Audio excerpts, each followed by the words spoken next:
អ្នកកើតទឹកនោមផ្អែមជាង10ឆ្នាំអីហ្នឹងគាត់ច្បាស់ថាផ្លែឈើអាហារណាខ្លះគាត់អាចញ៉ាំបានតែអ្នកទើបតែកើតទឹកនោមផ្អែមថ្មីទើបតែចាប់ផ្ដើមមួយខែពីរខែមួយឆ្នាំថ្មីនេះអូហៅសំណួរហៅចម្លើយក្នុងខ្លួនអ្នកថាតើញ៉ាំអីបានខ្លះផ្លែឈើអីគាត់ញ៉ាំបានខ្លះពិសេសគេមែនតើផ្លែឈើតែម្ដងពួកអ្នកខ្លះគិតថាអាហារក៏ញ៉ាំបានអញ្ចឹងទៅញ៉ាំផ្លែឈើតែប៉ះផ្លែឈើដែលសម្បូរជាតិស្ករខ្ពស់ទៀតអូហត់ទៅយ៉ាប់អញ្ចឹងហើយបើសិនជាអ្នកដែលចង់បាទដឹងយល់ហត់ទៅច្បាស់មែនតើណាខ្ញុំគិតថាគួរតែមាន app កាណាឌាមួយកាណាឌាហ្នឹងគឺបង្កើតដោយសមាគមទឹកនោមផ្អែមនិងបច្ចេកវិទ្យា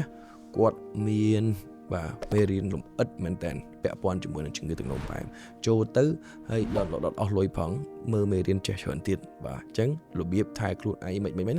ក្នុងនឹងទាំងអស់ដោយឡែកសម្រាប់ខ្ញុំចង់ចែកផ្លែថ្ងៃនេះគឺយើងត្រូវគិតបាទផ្លែឈើណាដែលមានជាតិស្ករទាបរួមមានផ្លែប៉ោមបាទផ្លែ berry ឬ strawberry blueberry បាទ cherry